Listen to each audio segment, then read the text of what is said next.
Paul Touvier, il était le chef de la milice à Lyon pendant la Deuxième Guerre mondiale, symbole absolu de ce que fut la collaboration avec l'occupant nazi. Cet homme a arrêté, torturé et livré des juifs et des résistants aux Allemands. Cet homme a fait exécuter un matin de juin 1944 7 juifs à Rieux-la-Pape. Cet homme aurait dû être exécuté au lendemain de la libération. Il n'a pas été. Il s'est caché avec sa femme et ses 2 enfants. Il s'est caché pendant 44 ans, l'une des cavales les plus incroyables de l'histoire judiciaire. Jusqu'à ce qu'un jour, un journaliste, puis plus tard, un juge et un gendarme décident que Paul Touvier devait être arrêté et jugé.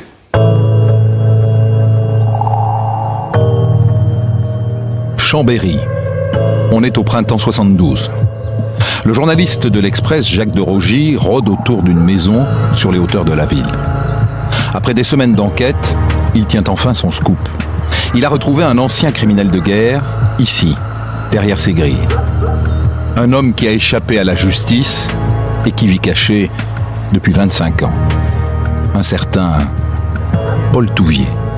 Les volets s'ouvrent et apparaît vraiment la tête d'un ermite patibulaire en robe de chambre qui regarde à droite à gauche, qui ne doit pas comprendre ce qui se passe. Paul Touvier vient d'être rattrapé par son passé. Touvier, le bourreau de Lyon. Pendant la guerre, il était l'un des responsables de la milice, la police de Vichy. À la Libération, il avait été condamné à mort par contumace pour haute trahison. Et surtout, ce que révèle le magazine L'Express, c'est que Paul Touvier vient d'être gracié en catimini par le président de la République, Georges Pompidou. L'ancien collaborateur coule désormais des jours tranquilles dans sa villa familiale à Chambéry. Et ça ne passe pas. Et c'est ça qui va littéralement créer un scandale. Il va y avoir des manifestations de résistants, il va y avoir des interpellations au Parlement, l'opposition va s'émouvoir. Nous avions en France aussi des salauds, et en particulier des personnages comme Touvier, miliciens, qui avaient trempé les mains, le bras dans le sang, dans des conditions absolument innommables. Les résistants ont lu l'Express et ils sont furieux. D'autant que Paul Touvier a disparu. Il n'habite plus sa maison de Chambéry. Il se doutait sans doute que certains anciens résistants voulaient lui faire la peau. Et il n'avait pas tort.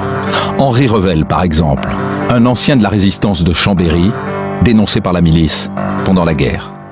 Je voulais certainement venger la milice, parce que c'est un milicien qui m'avait vendu la première fois que j'ai été arrêté par la Gestapo. Je voulais l'avoir, puis c'était tout, pour me venger. Je dis tant pis si je vais en tôle, mais je veux l'avoir. C'est ça.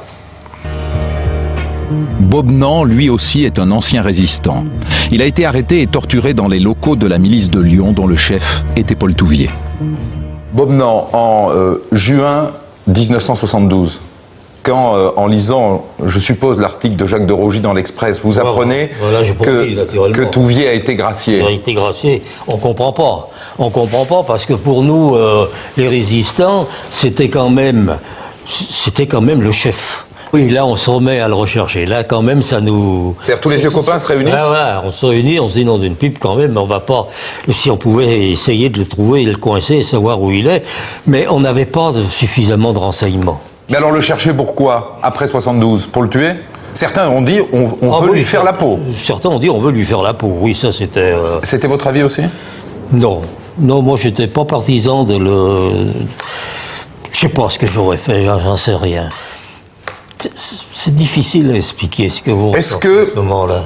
Au moment où vous vous remettez à le chercher avec vos camarades, vous avez une arme sur vous ou pas? Non. Certains en ont? Certains en avaient, oui. Pas vous? Moi, j'en avais pas. Touvier, un nom inconnu du grand public jusque-là, devient le symbole de la collaboration et de l'impunité. La polémique enfle.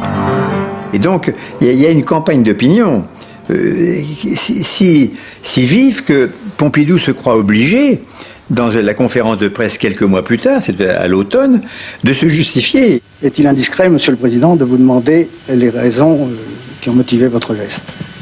Je vous remercie de votre question. Si vous ne l'aviez pas posée, je l'aurais soulevé.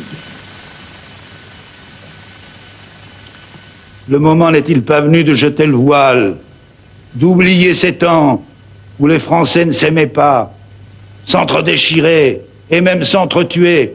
Et je ne dis pas ça, même s'il y a ici des esprits forts, par calcul politique, je le dis par respect de la France. À partir de l'automne 72, l'ancien collaborateur n'aura plus aucun répit.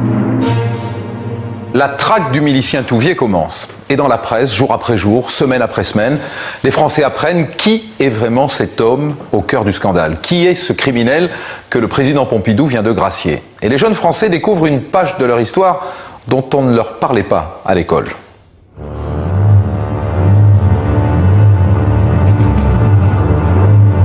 Paul Touvier.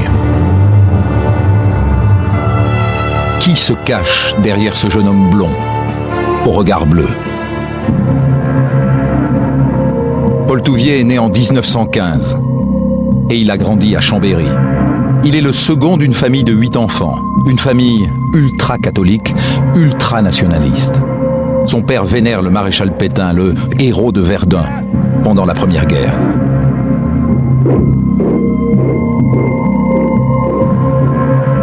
Pour la famille Touvier, c'est la divine surprise. C'est l'homme qui va redresser la France. Et redresser la France pour eux, ça veut dire très clairement chasser les Juifs, chasser les francs-maçons, en finir avec la République et revenir, refaire de la France la fille aînée de l'Église. C'est un peu le programme de la famille Touvier. Les débuts professionnels du jeune Touvier sont sans éclat. C'est un petit rond de cuir, falot et sans avenir qui travaille dans les bureaux de la SNCF, à Chambéry. Sa voie, il va la trouver pendant la collaboration avec l'occupant nazi. Dès 1941, il adhère au groupe paramilitaire du régime de Pétain.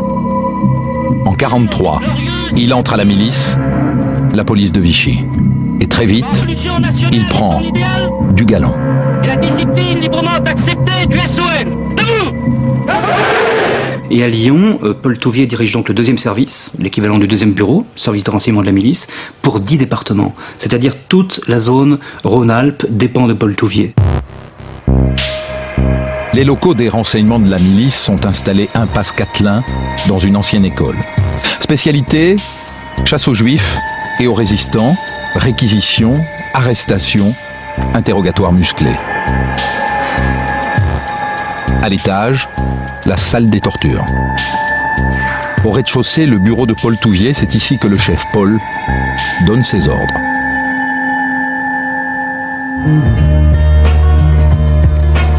En 1942, Bomnan a plastiqué les bureaux de la milice de Chambéry. Il est arrêté sous une fausse identité le 17 septembre 1943 par le milicien Gonnet, le bras droit de Touvier, qui ne sait pas qu'il est l'un des chefs de la résistance, jusqu'au jour où il croise Touvier qui, lui, le connaît depuis l'enfance. Donc il vous connaissait et il savait que vous étiez un résistant. Et il savait que j'étais un résistant. Et là, qu'est-ce qui se passe? Ça change votre... Ben, vous pensez, à ce moment-là, il s'adresse à Gonnet, parce qu'il y avait Gonnet qui me tenait par le bras, il s'adresse à Gonnet, il dit « Enfin, vous le tenez, salopard, bravo !» Alors Gonnet le regarde et il dit « Pourquoi tu le connais ?» Eh ben, il dit « Oui, c'est Bomnan. C'est celui qu'on recherche depuis 1 an. » Alors, naturellement, là, que les interrogatoires ont changé de note. C'est-à-dire ? C'était la même. Bon, ben là, j'ai eu plusieurs sortes de tortures, entre autres les pieds nus sur le tranchant d'une pelle, la corde autour de la tête, les œufs bouillants sous les aisselles, les coups de cravache, et puis la partie de ping-pong sur les parties. C'est-à-dire avec 2 raquettes de ping-pong, il mettait le service 3 pieds sur le mur, entre et il tapait dessus comme ça, quoi. Heureusement pour moi, si vous voulez, ils ne savaient pas torturer, finalement. Ils ne savaient pas la technique. Ils étaient trop brutaux. Si bien que je tombais souvent dans les pommes. Je m'évanouissais. Mais c'est Touvier lui-même qui vous torturait ? Non, jamais Touvier ne m'a touché. La seule torture que j'ai subie de Touvier, si vous voulez, c'est une torture morale. Il me dit, tes parents ont été tués, une de tes sœurs a été tuée, mais je ne sais pas laquelle, ainsi que ta fiancée. Ah bon ? Ben... Il me dit, de toute façon, ça n'a pas d'importance, t'es fusillé demain matin à 5 heures. Alors j'aime autant vous dire la nuit que vous passez. En ayant perdu sa famille ? En ayant perdu sa famille, en disant, bon, ben ça y est, c'est fini, je vais les rejoindre, on n'en parlera plus. Puis vous avez 20 ans. Vous n'avez pas envie de mourir. Par moment où accroché, je disais qu'est-ce que je pourrais faire pour leur échapper. Je cherchais n'importe quoi. J'ai pas dormi de toute la nuit, bien sûr. Et effectivement, à 6h du matin, 4 miliciens viennent me rechercher, m'emmènent dans la cour, dans le parc du château, m'attachent à un arbre, et ils s'amènent une dizaine de miliciens en armes. Puis d'un seul coup, j'ai gueulé vive de Gaulle, et après, il paraît que j'ai dit merde. Mais enfin, ça, je m'en souviens pas. Bon. Et à ce moment-là, il arrive un type en courant, en criant « Arrêtez, arrêtez !» Gonner a encore des questions à lui poser. Dans son uniforme de milicien, Paul Touvier découvre l'ivresse du pouvoir. Sous ses ordres, ces hommes pratiquent régulièrement le vol et l'extorsion de fonds. Ensuite, le butin est partagé. Touvier, un véritable seigneur de guerre. Il réquisitionne par exemple, pour son usage personnel, l'appartement d'un juif, M. Lehmann, dans lequel il logera sa maîtresse, une femme dont on dit par ailleurs qu'elle serait prostituée. Paul Touvier est un voyou. Paul Touvier est quelqu'un qui curieusement arrive à marier cette image qu'il se donne de bon catholique, très pratiquant, très pieux, très observant, avec une vie dans laquelle il vole les biens des juifs, il s'approprie des appartements qui évidemment ne lui appartiennent pas, il rackette des gens. 3 septembre 1944. Lyon est libéré. Le vent tourne. Il ne fait pas bon avoir été collaborateur. C'est le début de l'épuration. Le chef Paul disparaît dans la nature. En septembre 1945, la Cour de justice de Lyon le condamne à mort par contumace pour trahison. En mars 1947, il est à nouveau condamné à mort par la Cour de Chambéry, cette fois pour intelligence avec l'ennemi. Mais il ne sera pas exécuté. Il se cache. C'est le début de sa longue cavale, jusqu'à ce que 20 ans plus tard, il tente d'obtenir sa réhabilitation.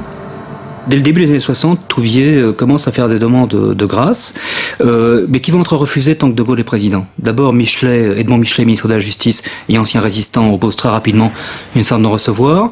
Et on dit même qu'un jour, interrogé par Michelet, De Gaulle aurait dit « Touvier, 12 balles dans la peau ». Donc, les choses étaient claires et nettes.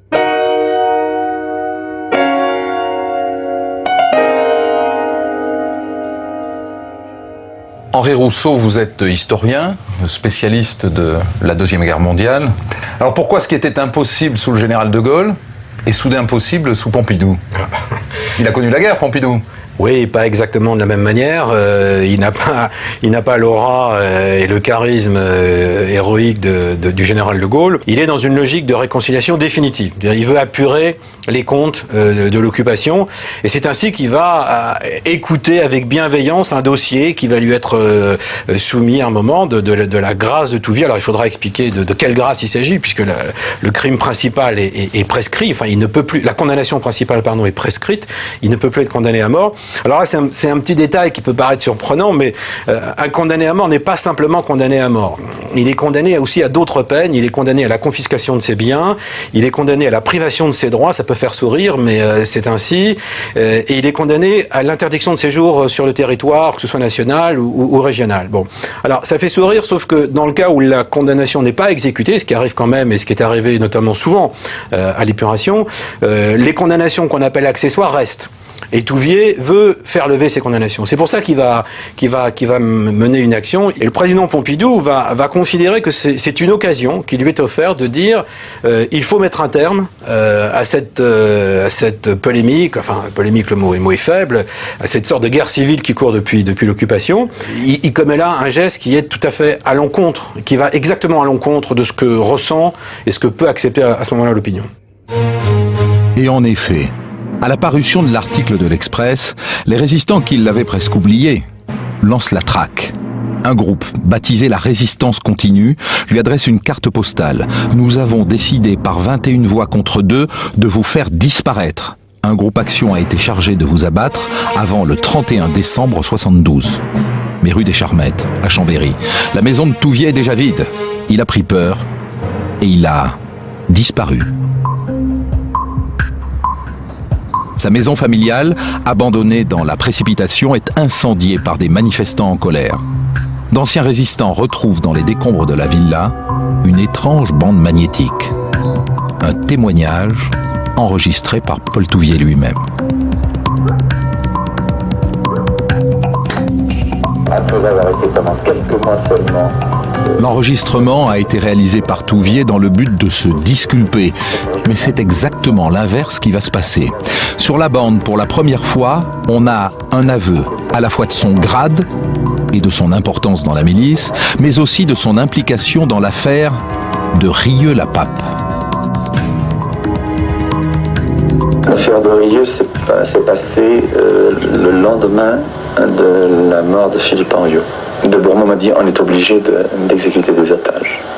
Vous voyez, j'ai accepté le chiffre de 30 otages. Il faut me choisir des prisonniers. Et mon rôle à moi a consisté à choisir 7 prisonniers. Voilà un aveu irréfutable. La bande enregistrée va donc se retourner contre lui. L'affaire de Rieux-la-Pape devient l'accusation numéro 1 contre Paul Touvier. Son crime. «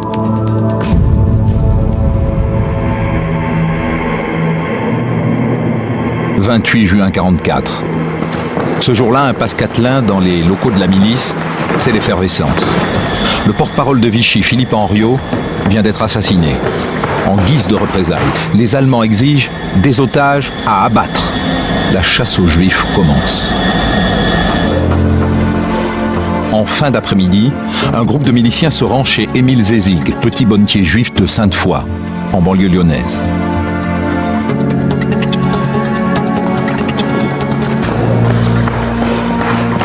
Émile est un homme respecté, une figure du village. Les miliciens le giflent et le frappent devant sa femme Lucienne. Ils pillent son magasin. Puis ils font monter Émile dans une traction noire, direction les geôles de la milice.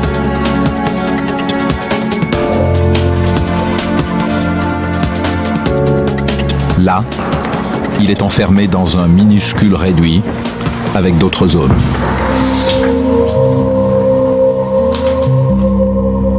Tout au long de la journée, la porte du KGB ne cesse de s'ouvrir et de se refermer pour accueillir de nouveaux prisonniers.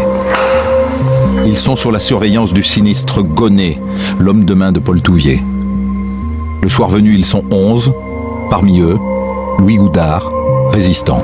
La porte s'est ouverte en grand, et dans l'encadrement de la porte a apparu Gonnet, en uniforme de chef de centaine, avec une liste à la main. Et, bon, évidemment, on se taisait. Gonnet appelle 7 hommes et les fait aligner contre le mur du couloir. 7 noms à consonance étrangère. Glaser, Benzimra, Zézig, Proc, Kriskowski, Schlussmann et un inconnu. Tous sont juifs. Et puis en dernier lieu, il m'a appelé. C'est là, à ce moment-là, que par une sorte de bravade, j'ai demandé, faut-il prendre ses affaires? Et Gonnet m'a dit, sur un nom dédaigneux, non, c'est pas la peine. Dans le couloir, Louis Goudard aperçoit soudain Paul Touvier qui s'approche. Aussitôt, il s'est dirigé vers Gonnet, qui était derrière moi, à quelques pas. Ils ont discuté, j'ai eu l'impression que Gonnet se faisait engueuler. Et aussitôt après, ce laps de temps, qui a duré peut-être 1 minute ou 2, Gonnet m'a saisi par l'épaule et m'a rejeté en cellule. Touvier voulait fusiller uniquement des Israélites. Oui.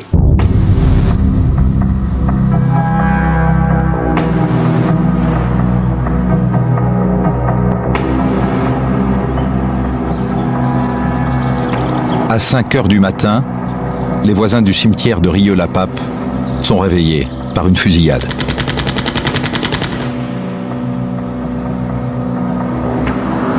Une heure plus tard, un policier français arrive sur les lieux. Par terre, devant le mur du cimetière, 7 corps exécutés à la mitraillette et achevés d'une balle dans la tête. Parmi eux, Émile Zézig, le bonnetier de Sainte-Foy. Et juste à côté, la signature du crime, un insigne de la milice. L'homme qui a fait ça, qui a fait exécuter ces 7 juifs, c'est donc Paul Touvier. Et grâce à la bande magnétique retrouvée dans sa maison incendiée, on a ses aveux. La suite est logique. Le 9 novembre 1973, le fils de Léo Glaser, fusillé à Rieux-la-Pape, porte plainte contre Paul Touvier pour crime contre l'humanité. En France, c'est une grande première et très vite d'autres plaintes vont suivre, toutes déposées par des familles de victimes et des associations de résistants. Ce faisant, elle pose un épineux problème à la justice. Ces plaintes sont-elles recevables ou prescrites? Alors Dominique, les crimes qui ont valu à Touvier d'être condamné à mort par contumace en 1947 sont prescrits depuis 1967. Il a été gracié en 1971 par Pompidou. Est-ce que vraiment, en 1973, on peut comme ça l'inculper pour crime contre l'humanité? Oui, Christophe, parce que les crimes contre l'humanité sont des crimes imprescriptibles. Très rapidement, sur la notion de crime contre l'humanité, elle était définie pour la première fois le 8 août 1945 dans les statuts du tribunal de Nuremberg qui jugeait les nazis. La définition du crime contre l'humanité est celle-ci. L'assassinat, l'extermination, la réduction en esclavage, la déportation, etc., ou bien les persécutions pour des motifs raciaux ou religieux. Des motifs religieux, ça ne vous rappelle rien, Christophe? L'exécution des 7 juifs. Donc Paul Touvier, il a bien commis des crimes contre l'humanité, et ce sont bien des crimes imprescriptibles. Pour décider du sort judiciaire de Paul Touvier, la justice va mettre 6 longues années. Il faut attendre 1979 pour qu'une instruction soit ouverte.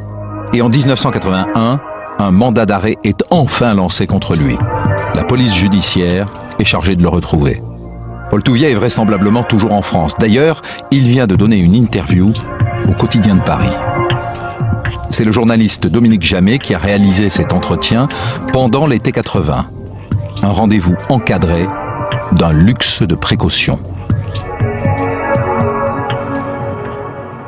Il y a des gens qui font le guet dans l'escalier pour vérifier que nous venons seuls, pour vérifier que nous n'avons pas été suivis, pour assurer sa sécurité. Et puis, on nous introduit, Jacques Chambaz, mon confrère du Quotidien de Paris, et moi-même, dans ce petit appartement où nous trouvons un homme dissimulé derrière des lunettes noires et coiffé d'une perruque.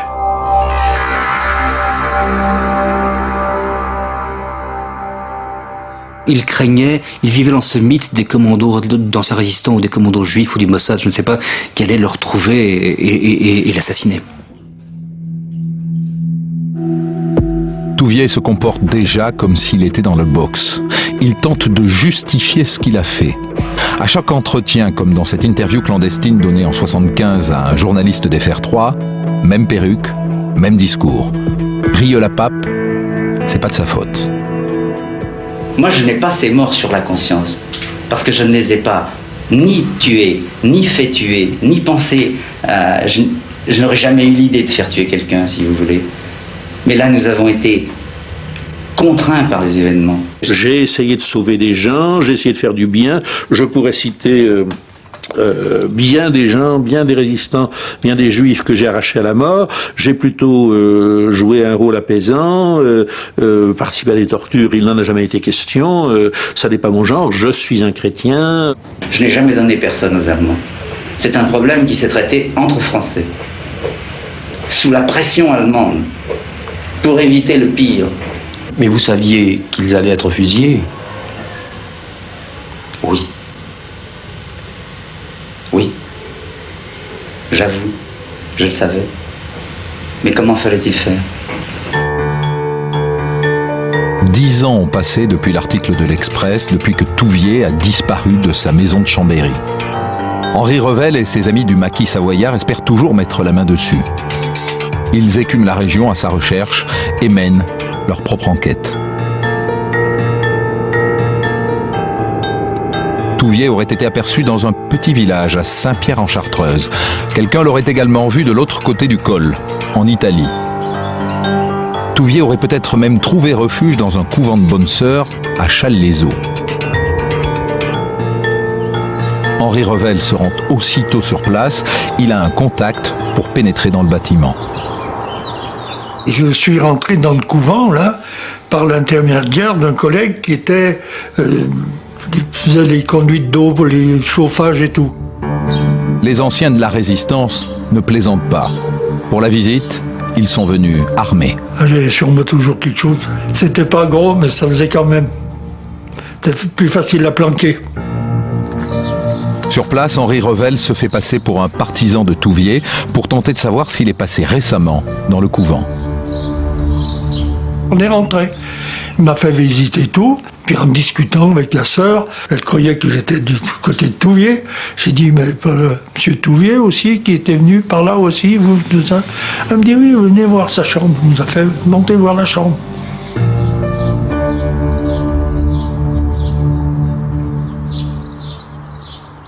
Il y était plus?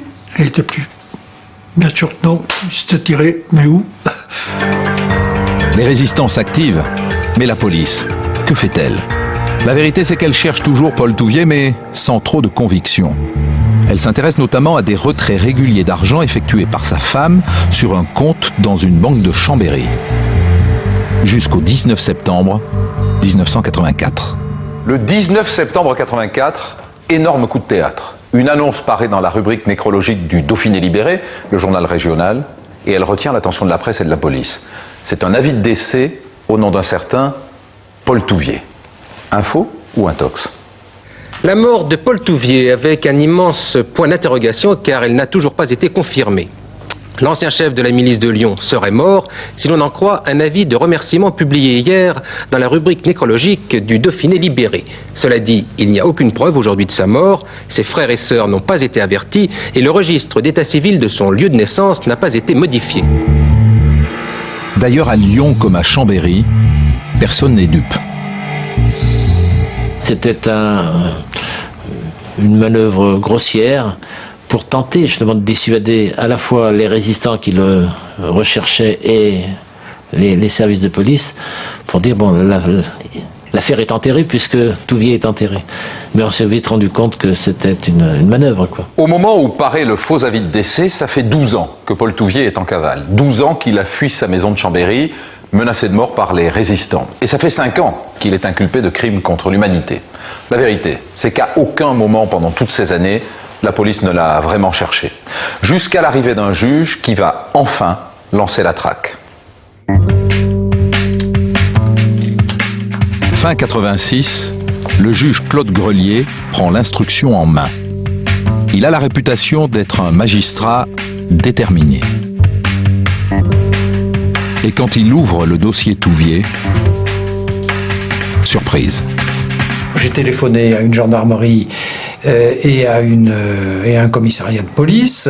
J'ai demandé si parmi les mandats d'arrêt, il y avait bien celui concernant Paul Touvier. Et dans les deux cas, donc gendarmerie et police, réponse négative.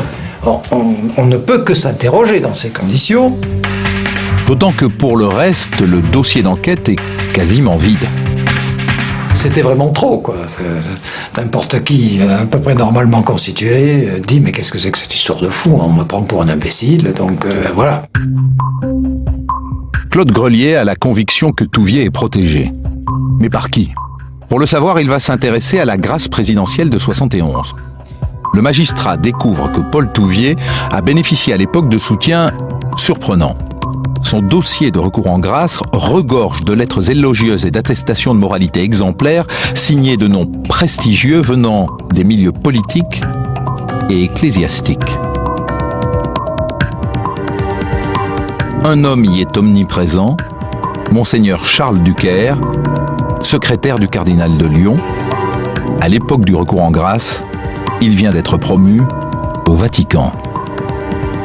Ducaire va être quelqu'un qui va, d'une part, le mettre en contact avec d'autres ecclésiastiques, et puis être réellement la cheville ouvrière de cette espèce de comité de soutien informel qui se démène pour obtenir la grâce de Paul Touvier. Monseigneur Ducaire se voue à la réhabilitation. Ça devient en quelque sorte sa bonne action, son œuvre pie. Le juge Grelier découvre que derrière les fenêtres de l'archevêché dans les années 60, une véritable opération de lobbying s'est organisée à partir de courriers, de sollicitations. Monseigneur Ducaire n'a pas hésité à jouer de son influence pour convaincre. Monsieur le Président de la République, au nom de la charité du Christ, voire de la justice, je me permets de vous demander la grâce de Monsieur Touvier. Avant la grâce présidentielle, en 70, Le ministère de la Justice avait demandé à un policier de mener l'enquête. Jacques Delarue, commissaire de police, avait été très surpris par la présence dans le dossier de demande de grâce de lettres de soutien écrites par d'anciens résistants. Celle par exemple d'une certaine Madame Jean Blanc, qu'il avait cherché à rencontrer à l'époque. À sa place, j'ai vu arriver un monsieur. Et il m'a dit, voilà, monsieur, ma femme n'est pas venue parce que, en réalité, cette attestation est insincère. Elle a été faite sous la pression de Monseigneur Ducaire. Et ma femme regrette beaucoup de l'avoir faite. Et donc, elle n'a pas osé venir. Parce que c'est une attestation de complaisance. Toutes ces lettres sont faites pour faire plaisir à Monseigneur Ducaire et à rien d'autre. Le commissaire Delarue avait rendu un rapport extrêmement négatif à l'encontre de Paul Touvier. Mais Monseigneur Ducaire avait réussi à le doubler. Bon, Monseigneur Ducaire savait déjà à quoi s'en tenir, puisque je l'avais reçu dans mon bureau, que je l'avais entendu et que je lui avais dit ensuite ce que je pensais de Touvier. Je ne savais pas qu'en quittant mon bureau, il se rendait à l'Élysée.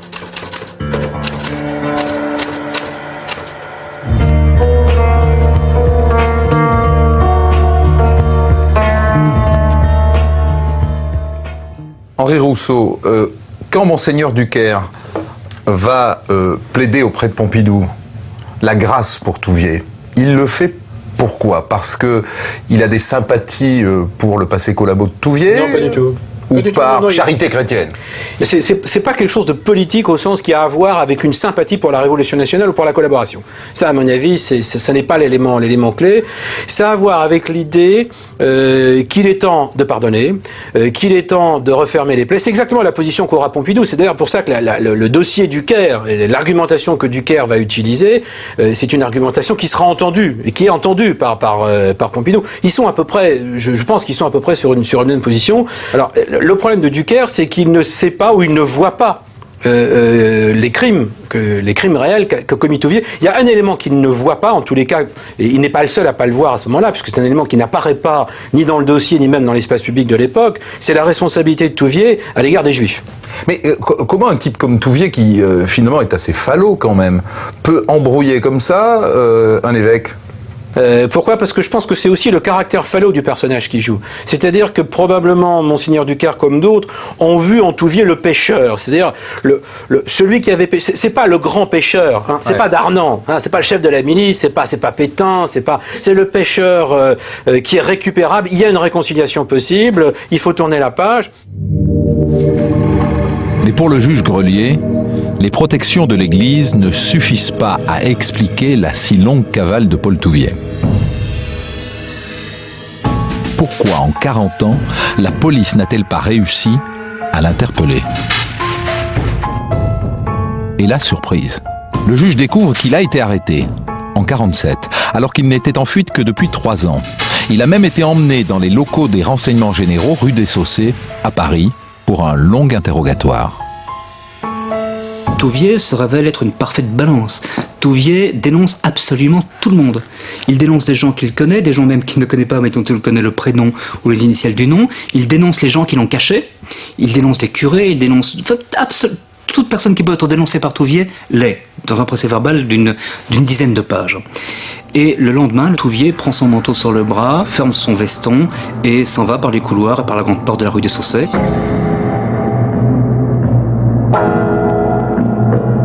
Touvier s'évade dans des circonstances qui, à ce jour, restent absolument inexpliquées.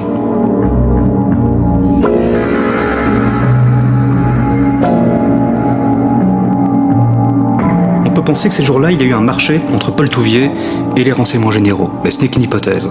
Le marché aurait été « tu es un petit poisson, tu as commis des crimes, mais tu ne nous intéresses pas. Tu peux par contre nous être utile comme informateur, comme indicateur. »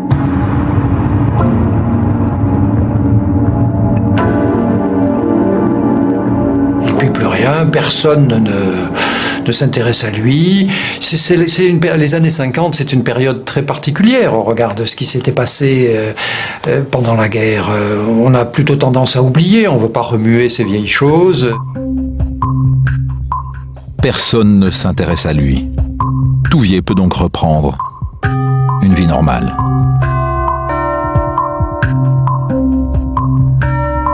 Que fait Paul Touvier ? Il va faire cette fameuse fuite immobile, il va pas se cacher dans la jungle en Amazonie, il va dès 1949 regagner le Clos des Charmettes, la maison de sa famille, avec sa famille, ses 2 enfants et sa femme, Monique Berthet, qu'elle a épousée d'ailleurs tout à fait illégalement puisque c'est un mariage religieux sans mariage civil, et il va donc se cacher dans la cave, ou enfin dans la cave, dans une chambre, on ne sait pas très bien, mais pendant 20 ans. Les Touviers, enfants compris, vivent ainsi, terrés, toujours sur leur garde, craignant en permanence d'être dénoncés ou reconnus.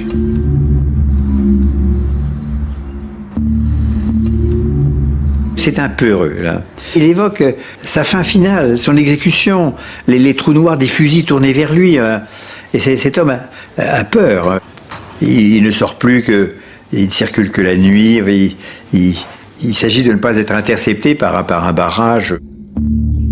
Touvier se cache et cherche parallèlement à trouver des soutiens. Il cultive ses amitiés au sein de l'église locale de Chambéry et gagne sa vie en effectuant de menus travaux de secrétariat pour des organisations religieuses. Il sait se faire apprécier et se crée des réseaux d'obligés. La façon dont il arrivait à embobiner les gens, à se faire plaindre, à retourner complètement la situation à son profit, en expliquant le calvaire qu'il vivait et qu'il faisait vivre à ses enfants, ce qui est vrai d'ailleurs, c'est épouvantable, mais très souvent les gens étaient embobinés. Il avait ce talent-là. Le plus bel exemple, c'est Jacques Brel. Étrange rencontre en effet que celle du chanteur Jacques Brel et de l'ancien collaborateur Paul Touvier à l'issue d'un concert en 1959. Il dit voilà, je m'appelle Paul Touvier, je suis condamné à mort, je suis en fuite. Et Brel, avec son côté anarchiste, son côté grand cœur, voit devant lui un homme qui est plutôt tout jeune, même s'il n'est pas encore vieux.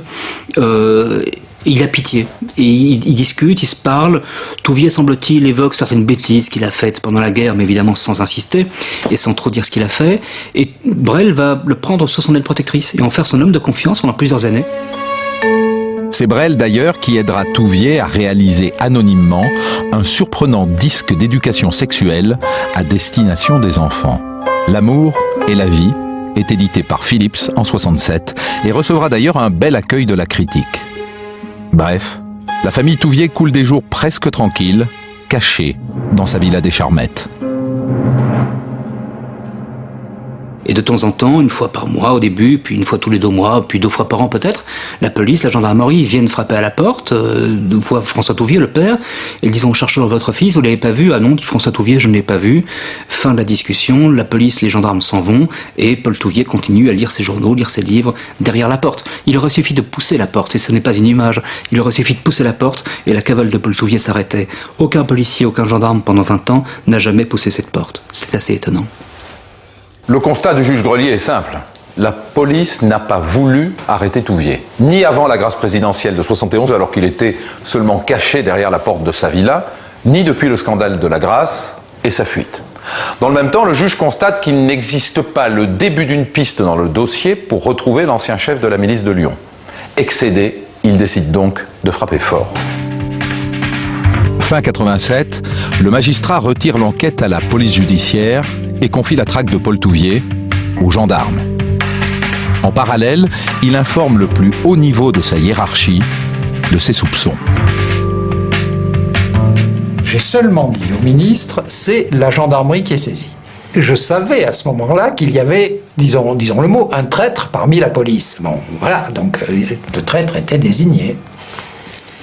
Et le ministre le savait.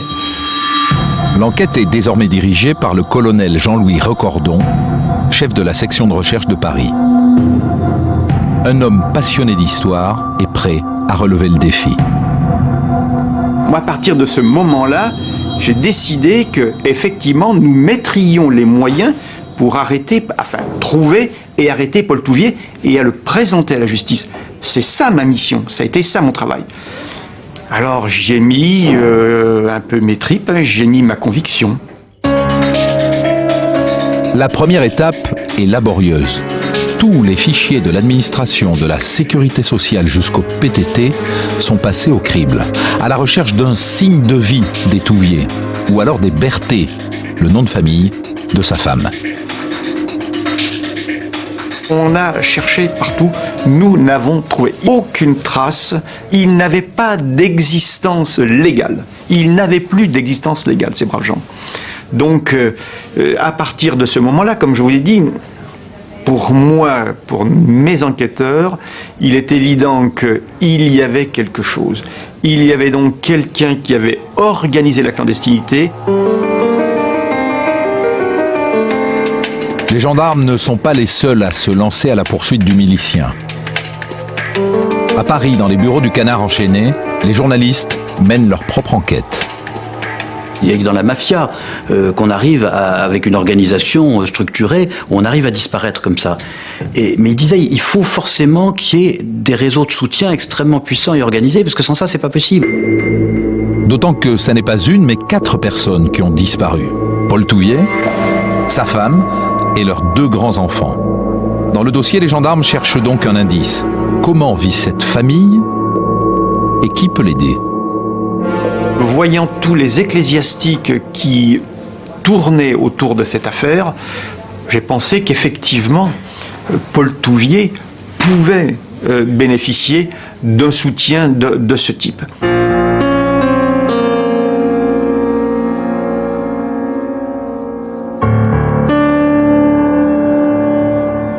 Et donc la piste de l'Église était la piste qu'il fallait suivre si l'on voulait arriver à Paul Touvier.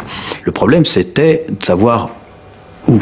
Et je me souviens d'avoir entendu un des enquêteurs, d'une façon un peu théâtrale, prendre l'annuaire de l'Église de France et me montrer ce gros bouquin et dire « Touvier est là-dedans, mais je ne sais pas à quelle page ». Les gendarmes s'intéressent rapidement aux catholiques intégristes, les fidèles de Monseigneur Lefebvre.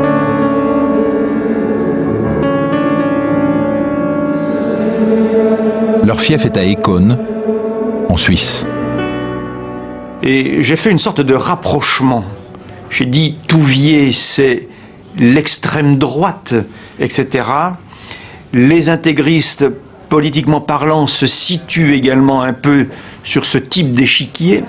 J'ai dit, est-ce qu'il n'y aurait pas un lien entre les lefévristes et puis Touvier ? Alors c'est là où un jour j'ai fait le voyage pour aller au monastère de Monseigneur Lefebvre à Écône.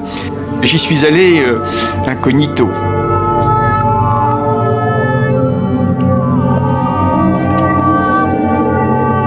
Mais les premiers contacts des gendarmes avec le monde ecclésiastique sont difficiles. C'est un milieu impénétrable, fermé, secret. Personne ne veut leur parler.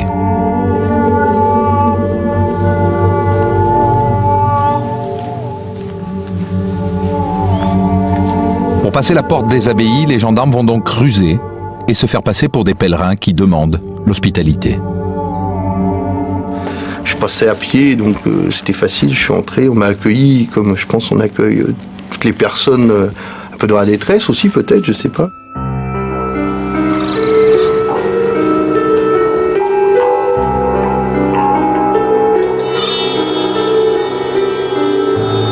J'essaie de rencontrer le maximum de personnes, profiter des repas, profiter des offices religieux, essayer de parler sans trop dévoiler, sans trop être curieux non plus. Tous ces milieux sont relativement renfermés, les gens sont peu bavards. Et puis chaque personne, c'est ce que je ressentais, chacun s'observait. Les moines sont discrets avec les étrangers et les gendarmes ne trouvent aucune trace de Paul Touvier. Un monastère les intéresse plus particulièrement, celui de la Grande Chartreuse, près de Chambéry, la région de Touvier. Son père abbé, un certain Don Poisson, est l'un des plus fidèles soutiens de l'ancien collaborateur. Bien évidemment, on pouvait penser que Touvier pouvait avoir trouvé refuge dans ce monastère, et un jour, bien évidemment, en accord avec le magistrat, nous avons décidé de mettre en place un dispositif de surveillance de la Grande Chartreuse. Car la Grande Chartreuse est un monastère qui cultive le secret. En entouré d'une zone de silence de plusieurs kilomètres, en pleine montagne. Il est impossible d'y pénétrer. Planqué dans la forêt, le lieutenant Bélanger observe les allées et venues. C'est impressionnant puisqu'on a on avait des murs tellement hauts qu'on n'avait aucune approche directe. Je dirais une forteresse religieuse.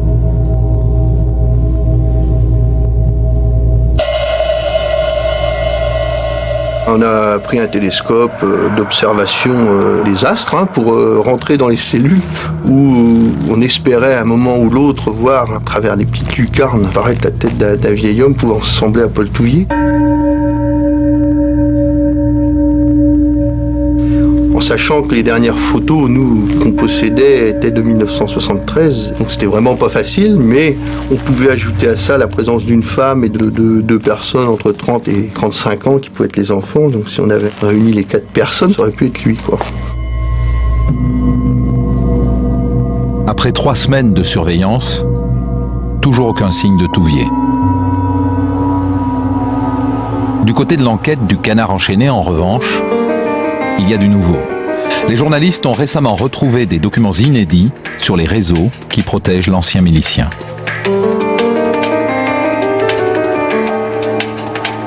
C'est un fatras absolument infernal.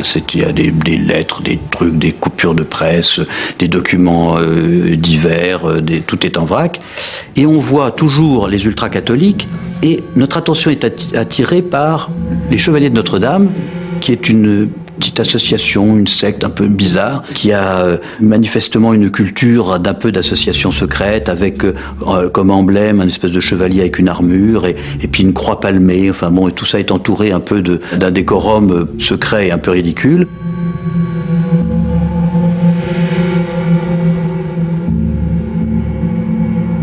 Des gens qui se la racontent, qui croient encore que la guerre n'est pas tout à fait finie, et qui sont en plus des gens qui ont des relations dans l'Église, y compris de l'Église officielle. On va s'apercevoir que ces gens-là assurent le service d'ordre du chemin de croix dont l'archevêque de Paris, cardinal Lustiger, prend la tête.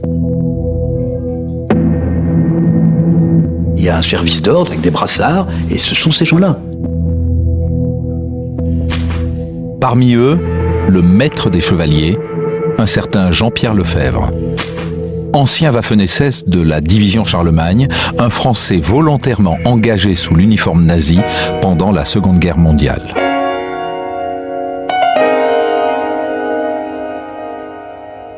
Hervé Liffrand, comme votre collègue Louis-Marie Aurault, vous êtes journaliste au Canard enchaîné et vous êtes à la recherche de Paul Touvier. J'imagine qu'à partir de ce moment-là, votre idée, c'est d'essayer de rencontrer les Chevaliers de Notre-Dame. Il y avait une adresse, j'ai écrit à l'adresse, et j'ai demandé, est-ce que je peux vous voir?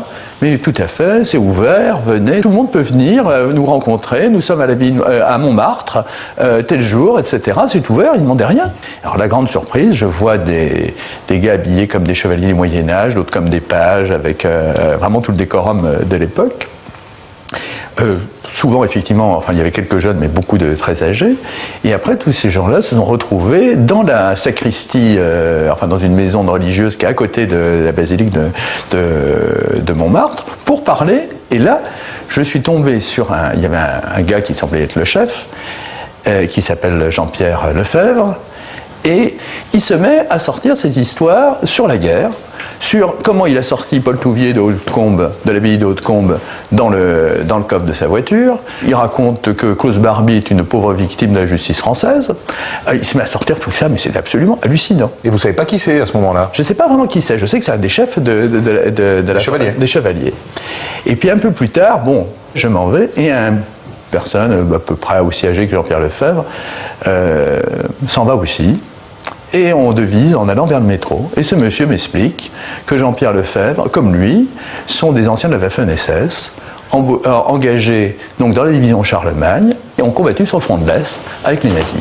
À la suite de cette enquête, vous avez la certitude que ces gens-là, les Chevaliers de Notre-Dame, ont aidé Touvier il y a quelques années, est-ce que vous êtes sûr qu'il continue de l'aider? On est sûr qu'il continue de l'aider à ce moment-là. Parce qu'il parle de lui au présent? Il parle de lui au présent. Jean-Pierre Lefebvre, alors bien évidemment, je ne vais pas dire mais où il se cache aujourd'hui. Ça, ouais.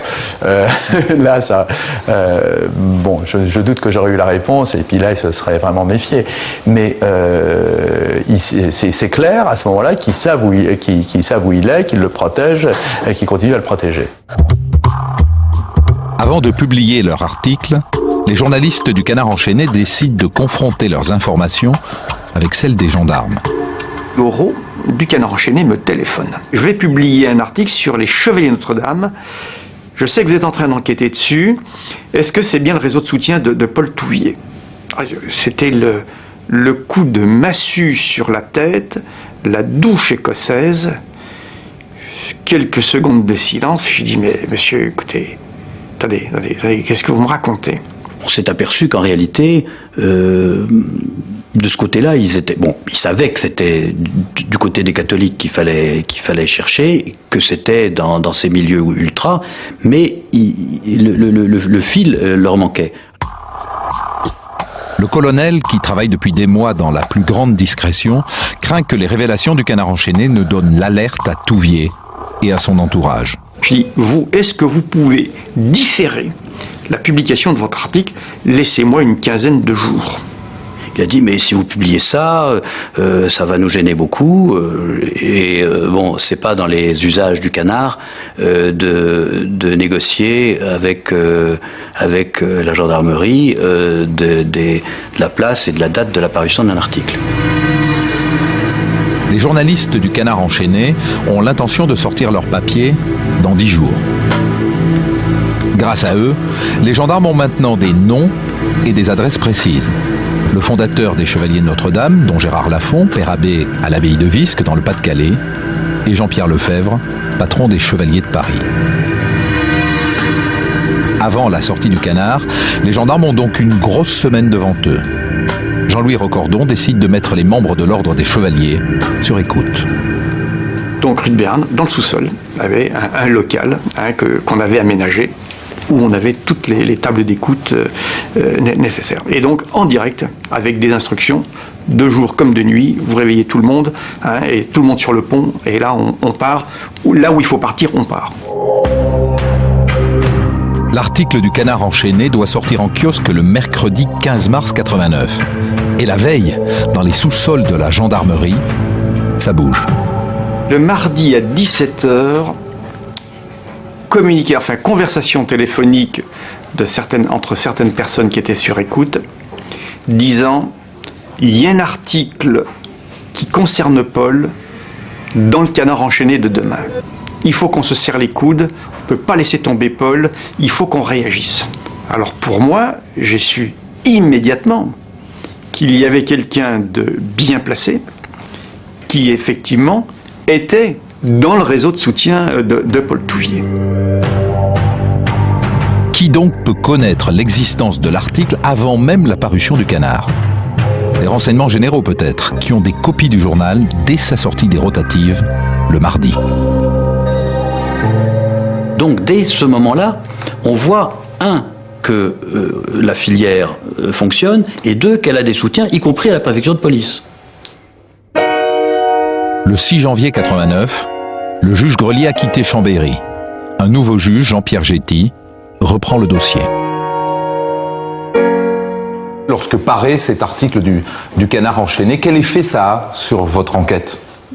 Je ne l'ai pas vécu comme une gêne. Au contraire, je l'ai vécu comme un élément détonateur d'une situation qui était quand même relativement bloquée, puisque l'enquête, depuis de nombreuses années, n'avait pas évolué, c'est moins qu'on puisse dire, et que je me suis dit, peut-être que par ce biais-là, les choses vont bouger. Mais en même temps, c'est aussi la sortie de l'article qui peut faire en sorte que Paul Touvier sorte des réseaux des Chevaliers de Notre-Dame et il se planquer ailleurs. Et de toute façon, c'était un risque à prendre. Nous avions d'ailleurs pris d'autres risques préalablement, sachant que si nous étions repérés dans nos investigations et nos objectifs, effectivement, Touvier, qui était déjà passablement dans la clandestinité, pouvait encore plus assurer cette clandestinité et sa protection. Ça veut dire que le jour où le papier du Canard sort, le mercredi matin, tous les protagonistes des Chevaliers de Notre-Dame sont sur écoute. Les principaux. Oui, absolument, absolument. Et c'est par l'enregistrement des conversations qu'on a appris qu'à un moment donné, il y avait des conversations qui étaient susceptibles de se rapporter à Touvier parce que les propos étaient codés, n'étaient pas explicites pour des gens qui n'étaient pas dans l'environnement immédiat, et que par conséquent, il nous a semblé effectivement que ces personnes étaient susceptibles d'être en rapport avec Touvier. Mais pourquoi vous n'agissez pas tout de suite après l'apparition de l'article? Descente immédiate, vous envoyez les gendarmes descendre dans les monastères. Au démarrage, lorsque nous avons les premiers éléments, nous n'avions pas suffisamment de certitude pour pouvoir engager d'autres actes d'investigation. Le remède aurait pu être pire que le mal, absolument, quoi. Absolument. 2 mois plus tard, le 22 mai 89, les gendarmes lancent l'assaut. Premier objectif, l'abbaye Saint-Pierre de Visque dans le Pas-de-Calais, le fief du fondateur des Chevaliers de Notre-Dame, Don Lafont. Perquisition, mise en garde à vue de Don Gérard Lafont, qui prend assez mal la chose. Voir débarquer les Pandores dans un monastère, c'est pas très plaisant. Bon, d'un air de défi, Lafont dit de toute façon c'est déjà trop tard, vous ne le retrouverez pas, il est loin d'ici, etc. Après interrogatoire, Don Lafont finit par lâcher un nom, celui de Jean-Pierre Lefebvre. Les gendarmes repartent donc direction Saint-Maur-des-Fossés en région parisienne. Là, ils encerclent et perquisitionnent la villa du maître des Chevaliers de Notre-Dame. Dans la maison, les enquêteurs trouvent surtout ce qu'ils cherchaient depuis longtemps. La preuve d'un lien entre l'ancien SS Lefebvre et Paul Touvier. Dans les dossiers, ils découvrent que depuis des années, l'Ordre des Chevaliers de Notre-Dame finance la famille Touvier à hauteur de 3 000 francs par mois. Et pour lui faire parvenir cette somme, Lefebvre doit bien avoir une adresse. Et là, décision, garde à vue pour Jean-Pierre Lefebvre, qui est ramené dans nos bureaux donc de la rue de Béarn. Il était drapé dans sa dignité, sûr de lui, nous n'étions que de la valtaille et des suppôts du pouvoir ou de je ne sais pas trop quoi. Donc je sais, on ne tirera rien de ce type-là. Et alors c'est là où je lui dis, écoutez, je sais qu'actuellement Touvier, il y a des gens qui le cherchent. Moi, si je le trouve, je lui notifie un mandat d'arrêt et je l'emmène chez le juge. Puis après Touvier, il a son avocat et il discute avec le juge. Par contre, ceux qui sont en train de lui courir après, eux, il y a une justice qu'ils veulent. Elle sera beaucoup plus expéditive. Et là, si vous voulez, c'est là où il y a eu le déclic. C'est là où il y a eu le déclic. Il a dit, ça se passe rue Le Courbe à Paris, chez Geneviève.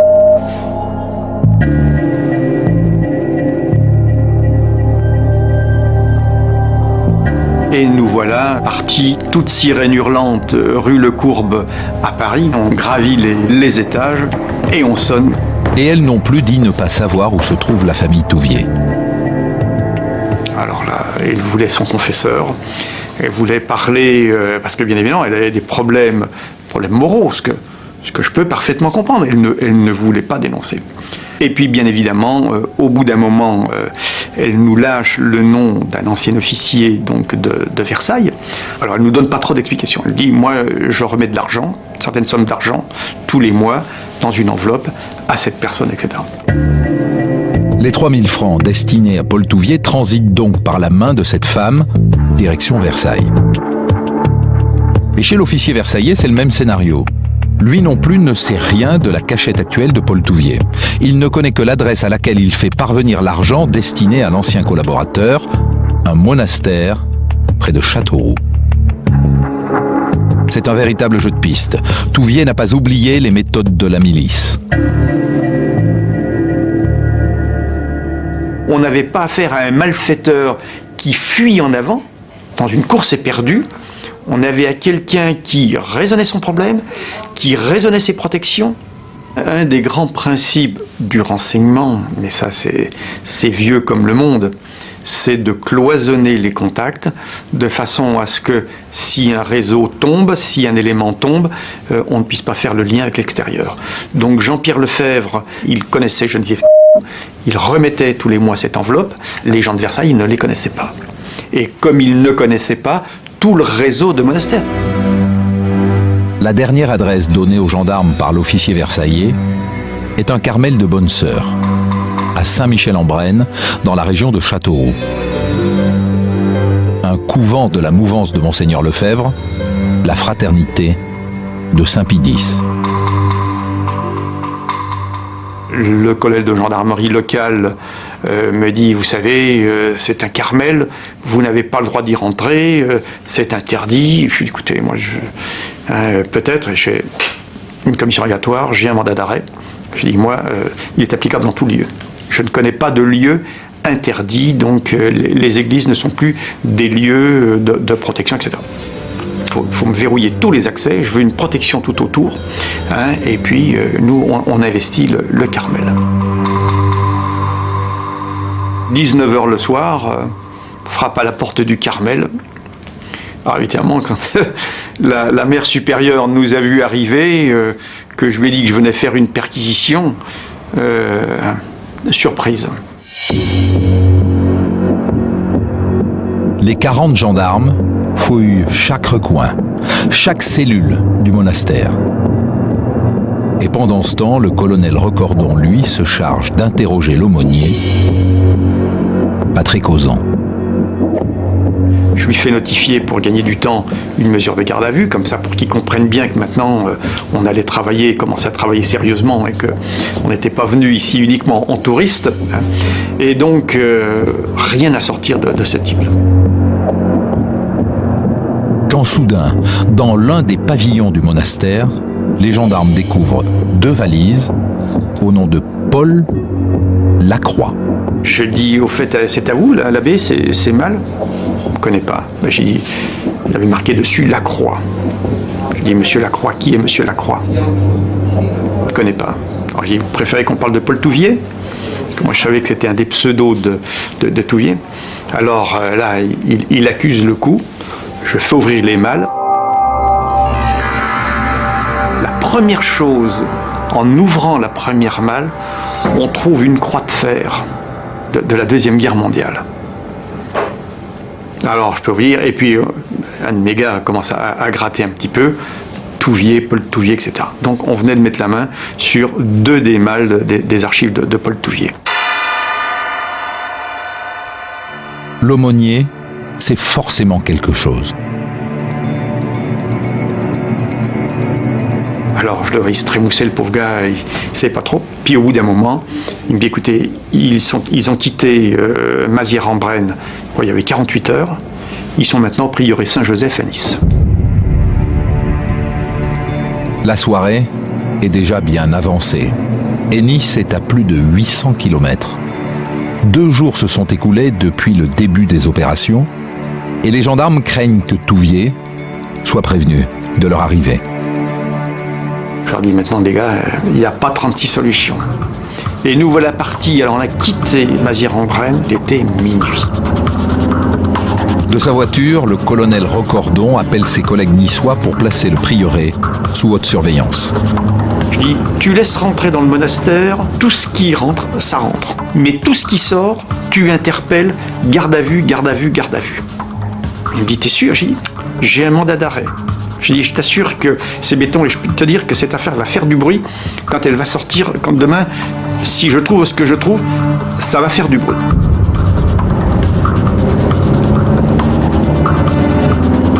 Et on a traversé la France, ou j'ai traversé la France en conduisant cette 305 diesel comme un malade.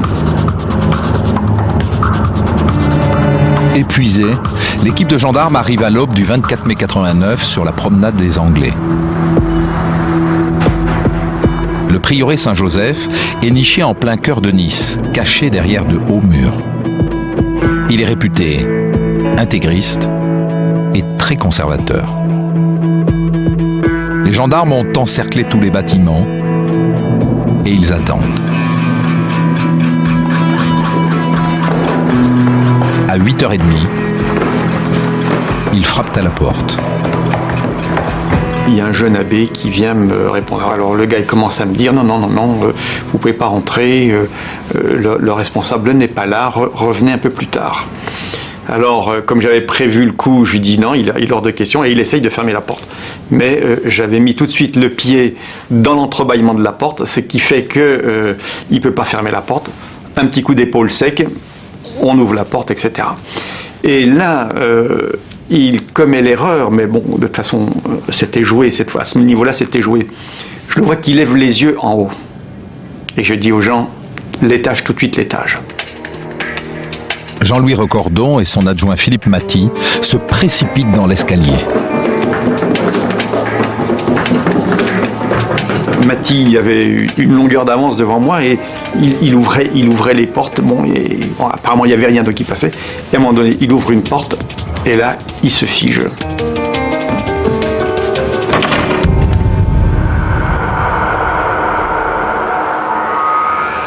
Et là, qu'est-ce que je vois?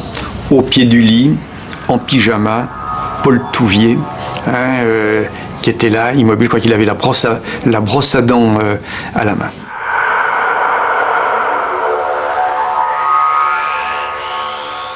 Touvier s'est pétrifié. Il était figé au pied de ce lit. Il ne bougeait plus. Il était là, les mains quasiment en avant avec la brosse à dents. Et j'ai eu peur qu'il me fasse une crise cardiaque et qu'il me claque dans les mains au moment où je l'arrêtais. Alors je lui ai dit, écoutez, monsieur Touvier, asseyez-vous. C'est la gendarmerie, vous n'avez rien à craindre. Vous êtes en état d'arrestation. Maintenant, c'est terminé. C'est terminé. La fin de 40 années de cavale. Les journalistes attendent déjà Touvier à sa sortie du prieuré.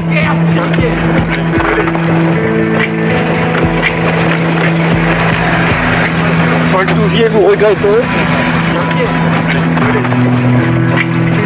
Paul Touvier a 74 ans. Il est conduit vers l'aéroport de Nice pour être incarcéré à Fresnes, en région parisienne. Au moment de l'arrestation de Touvier par le gendarme Recordon, vous avez l'affaire en main depuis 3 mois. Et cette première rencontre, ce premier face-à-face avec un homme, j'imagine que vous aviez très envie de le voir. Bien entendu, je ne savais pas du tout quelle allure il pouvait avoir.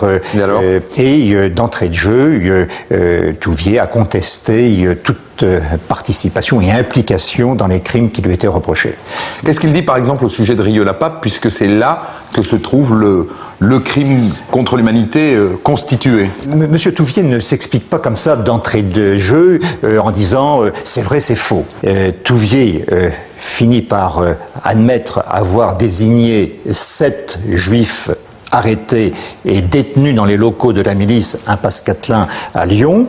Et en contrepartie, il dit, puisque la demande était de 100 otages, j'en ai sauvé 93. Bon, voilà le système de défense qu'a opposé Touvier dans un contexte bien sûr bien plus détaillé, bien plus expliqué que je ne peux le faire actuellement. Est-ce que, face à la réalité de ces 7 exécutions dont il est responsable, vous ressentez chez lui quelque chose qui est du domaine du regret? Non. Non. Non, non. Il fallait le faire. Non, oui, absolument. Je crois qu'il a joué. Il avait une responsabilité. Il était à un poste important à ce moment-là. Il assumait sa responsabilité. Je n'ai pas senti ni entendu de regret de sa part. L'arrestation de Paul Touvier dans un prieuré catholique intégriste provoque un énorme scandale. Une polémique qui éclabousse l'Église tout entière. Comment des ecclésiastiques en sont-ils venus à aider un collaborateur recherché pour crime contre l'humanité? Les responsables des abbayes savaient-ils vraiment qui était l'homme qu'ils hébergeaient? Les médias s'emballent. Mais les hommes d'église, eux, restent muets. À l'abbaye de Visques, c'est porte close. Quand on dit que le père Lafont a protégé ce Paul Touvier, qu'est-ce que vous en pensez? Moi, je suis dit, je ne suis pas au courant de ça. Absolument pas. On peut voir le père Lafont? Et je vous dis, il ne reçoit personne. Mais exceptionnellement, il peut nous recevoir. Surtout exceptionnellement. Hein. Au prieuré Saint-Joseph, à Nice, la messe de l'abbé Moulin tient lieu de conférence de presse. En demeurant fidèle à la loi de charité, je n'ai fait que mon strict devoir de prêtre catholique. quelle était la part de la charité, quelle était la part de la complicité, quelle était la part de l'approbation idéologique. C'est le cardinal de Lyon, Monseigneur de Courtrai, qui le premier va réagir aux accusations. Son archevêché a été mis directement en cause pour avoir aidé Touvier dans les années 60. Je préfère que les torts soient clairement établis, parce qu'alors on peut savoir de quoi on doit se repentir, à qui demander pardon, plutôt qu'une innocence suspecte. On dit des tas de choses qui ne tiennent pas debout, j'en suis sûr. Il y en a d'autres qui sont vraies, mais nous le regrettons. Je suis persuadé que l'Église est beaucoup moins éclaboussée, beaucoup moins par la vérité que par les rumeurs. Donc qu'on fasse la vérité. Le cardinal décide donc d'ouvrir les archives de l'archevêché à une commission d'enquête. C'est une grande première. Cette commission est dirigée par l'historien René Raymond et elle est censée faire la lumière sur les rapports entre Paul Touvier et l'Église. Les soutiens les plus évidents sont chez les intégristes chez qui Touvier a été arrêté. Assaillis par les caméras et les journalistes, ils s'enferrent dans leur certitude. Les fidèles de Monseigneur Lefebvre sont-ils troublés? Réponse. Merde. C'est pas poli. Eh ben tant pis. Toute la saloperie élyséenne.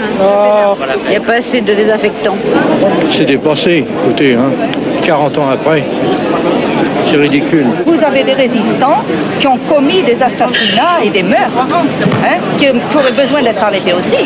Cette fraction de l'opinion publique qui reste attachée à une idéologie pas seulement conservatrice, réactionnaire.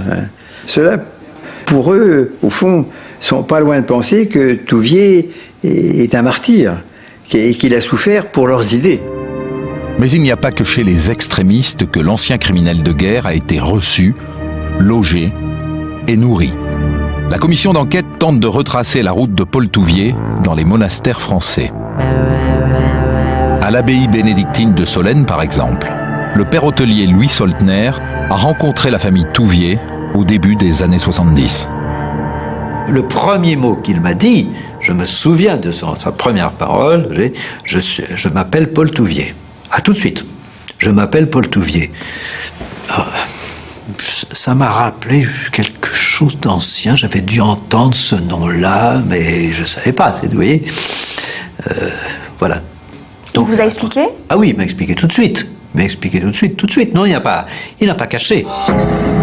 Selon la tradition d'hospitalité chrétienne, la famille Touvier a été régulièrement reçue ici, dans des bâtiments destinés à accueillir les pèlerins pour des retraites mystiques ou des gens dans le besoin.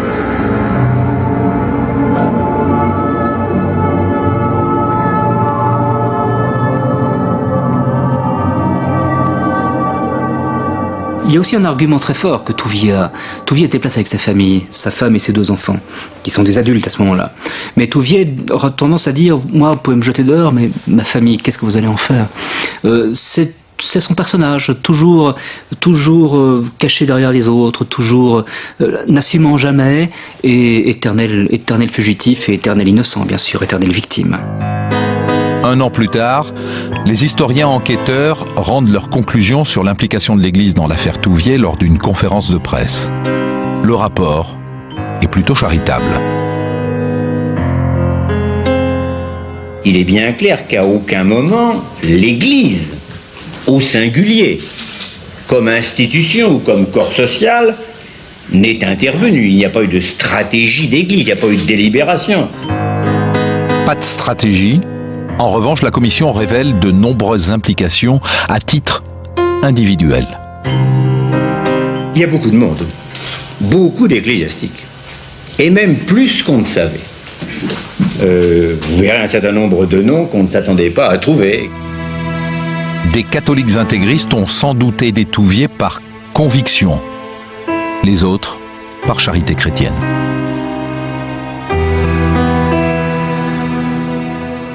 Ces religieux vivent un peu en dehors du siècle et considèrent que par conséquent la justice des hommes ça ne les concerne pas et que la justice des dieux c'est autre chose et donc ils ne veulent pas le savoir ou ils pensent que de toute façon ils ne sont pas liés par la justice des hommes.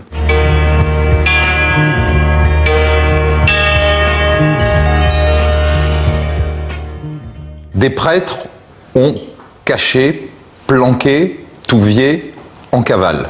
Ça, normalement, ça vaut une mise en examen, à l'époque une inculpation, pour complicité. Vous ne l'avez pas fait. Pourquoi ? Il nous a semblé, je pense, à l'époque que l'essentiel du problème était principalement la responsabilité de Touvier dans les crimes qui lui étaient reprochés. C'était des crimes d'une gravité évidente et que il était peut-être pas souhaitable d'engager des poursuites accessoires qui auraient pu, à certaine façon, altérer la gravité des actes reprochés à Touvier par des actions un peu périphériques et secondaires. Et puis il y a les fameuses protections policières, parce que vous avez beaucoup insisté sur le rôle des gendarmes, mais ce qui s'est dit tout au long de l'enquête, c'est que pendant longtemps l'enquête a été confiée à la police et qu'ils n'ont jamais vraiment cherché, et de toute façon ils ne l'ont pas arrêté. Est-ce que, à la fin de votre enquête, vous avez pu établir qu'il y avait vraiment des protections policières autour de Touvier? Non. Non. On peut estimer qu'il peut y avoir dans l'esprit des enquêteurs policiers une certaine sympathie qui peut s'exercer encore à l'encontre de Touvier, compte tenu de ce que la police peut avoir encore comme membre du personnel qui a pu connaître la période concernée, et que par conséquent, il n'y a pas eu un enthousiasme fou pour essayer de retrouver Touvier et de faire les investigations qui étaient justifiées à ce moment-là. Donc, si vous voulez, c'est plus une question de laisser faire, de laisser aller, d'absence de motivation qui peuvent expliquer que ces enquêtes n'aient pas abouti lorsqu'elles étaient diligentées à l'origine.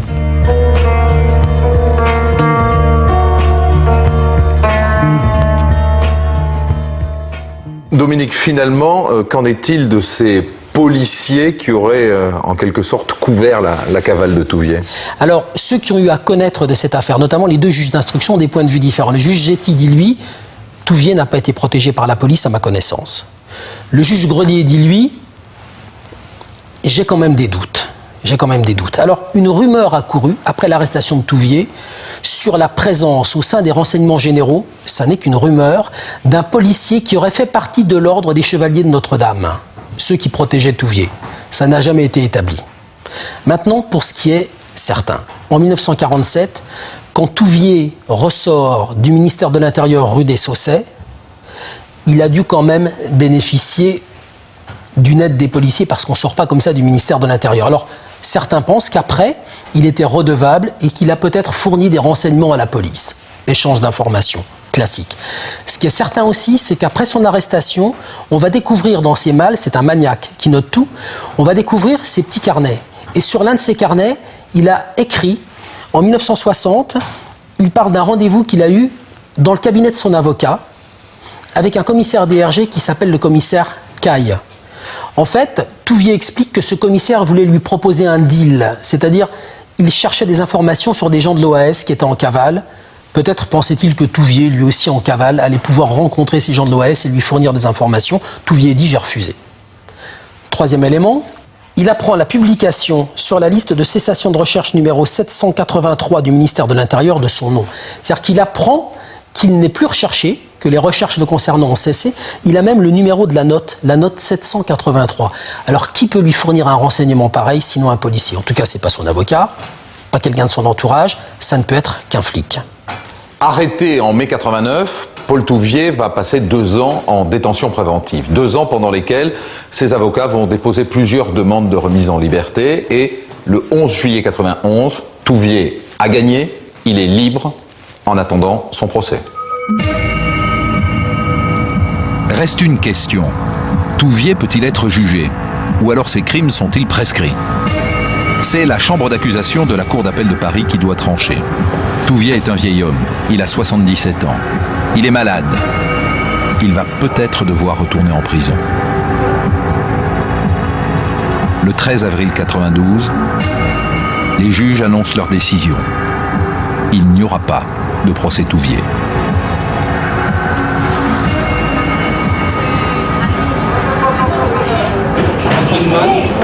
La Cour vient de prononcer un non-lieu en faveur de Touvier. Cela fera vraisemblablement plaisir aux victimes des tortionnaires français collaborateurs des nazis. Non-lieu total. Non-lieu total.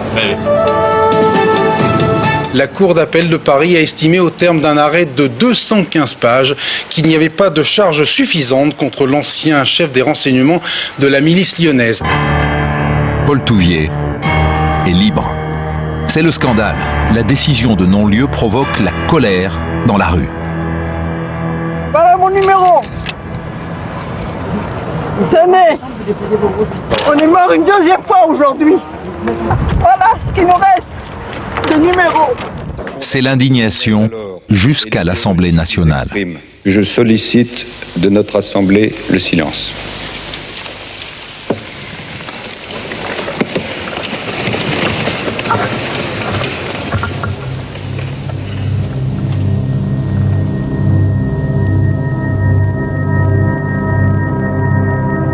Mais 9 mois plus tard, la Cour de cassation annule le non-lieu. Et le 3 juin 1993, la Cour de Versailles renvoie Touvier devant les assises pour complicité de crimes contre l'humanité dans l'affaire des 7 juifs assassinés près du cimetière de Rieux-la-Pape. Un procès historique s'ouvre donc à Versailles le 17 mars 1994. Paul Touvier est le premier Français jugé pour crimes contre l'humanité. La salle d'audience est comble. Les familles de victimes attendent ce moment depuis longtemps. Enfin. J'allais dire enfin. Ça fait 50 ans qu'on attend ce procès. À procès exceptionnel, images exceptionnelles. Les audiences sont filmées pour l'histoire. Sur le banc des parties civiles, pas moins de 37 avocats. Aux commandes, le juge Boulard. En face, dans le box cerné d'une cage de verre, on attend l'accusé. Un vieil homme de 79 ans, à l'allure d'un petit retraité ordinaire, avec un masque de cire. Accusé, veuillez vous lever. Quels sont vos noms, prénoms? Touvier, Paul, Claude-Marie. Un petit monsieur, falot, sans personnalité, transparent. Et c'est toujours très impressionnant de voir des accusés dans les cours d'assises, certains accusés, qui dégagent une sorte de vide, et en même temps, dont on sait qu'ils sont capables d'une activité criminelle terrifiante. On n'avait pas le chef de guerre dans le box, hein. C'est vraiment le petit mec. On voulait le voir, on voulait l'entendre, mais il n'a rien à dire. Vous êtes le chef, vous êtes l'organisateur, c'est vous qui avez transmis les instructions, c'est pas les exécutants. Alors, qu'est-ce que vous faites là? Je ne me rappelle pas.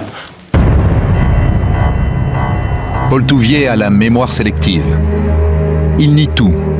La torture, ses responsabilités. L'essentiel du débat consiste à retracer son rôle dans l'affaire de Rieux. Qui a choisi les 7 juifs? Qui a donné l'ordre de les fusiller? Il n'y a qu'une chose qu'il a reconnue, c'est Rieux. Non seulement il l'a reconnu, mais il l'a revendiqué. Moi, ma ligne, c'était de dire, vous n'avez rien contre lui que ce qu'il a dit lui-même. C'est indigne comme procédé. Ce n'est pas un crime contre l'humanité. Et donc, si c'est un crime, c'est prescrit depuis longtemps. Et laissez les morts enterrer les morts, c'est fini. D'après la défense, Paul Touvier a bien supervisé l'affaire de Rieux. Mais il en aurait profité pour sauver des vies. 23 juifs. Le juge, lui, n'est pas convaincu. Quand vous dites que vous avez sauvé 23 personnes, oui. Comment peut-on vous croire? Comment peut-on vous croire? Mais où étaient-ils ces 23 que vous avez sauvés? Où étaient-ils? Vous avez eu du mal à en trouver 7.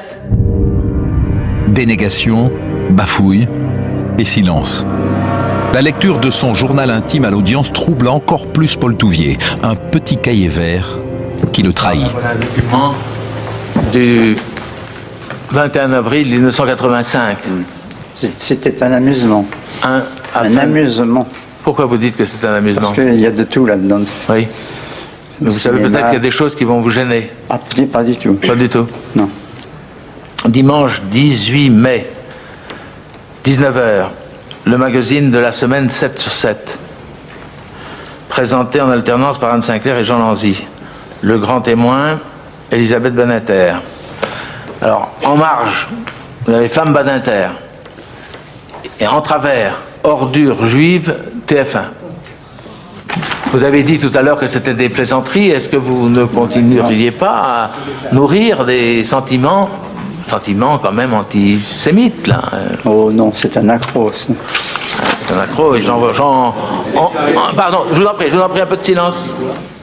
André Frossard était traité de sinistre commerçant juif. C'est ça qui est important.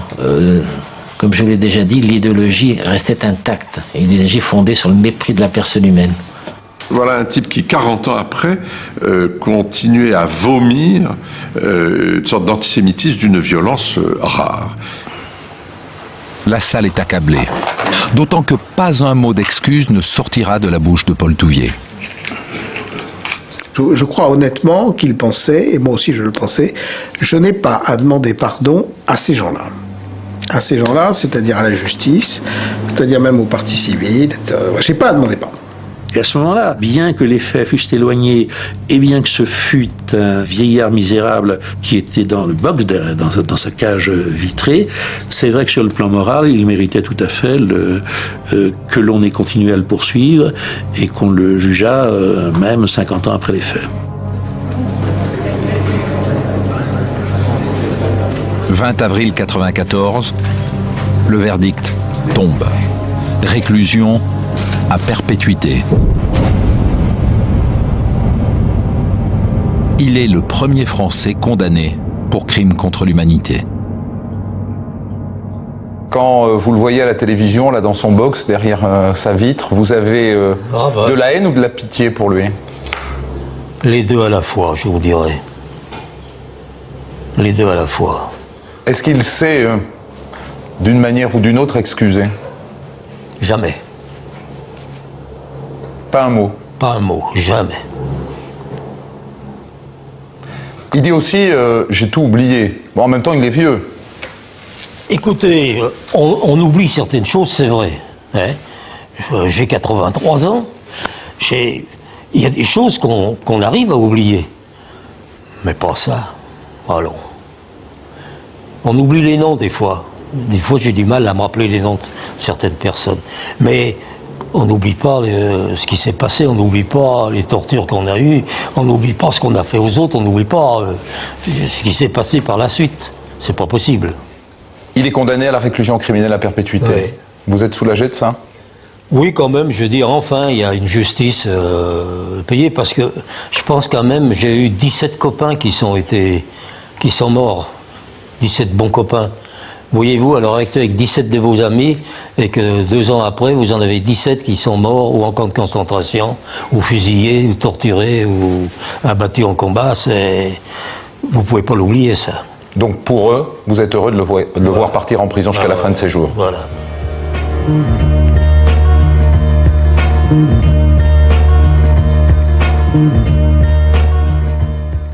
Paul Touvier quitte la salle des assises de Versailles. Il est incarcéré à Fresnes. Il a 79 ans. Il meurt à Fresnes 2 ans plus tard, le 17 juillet 1996.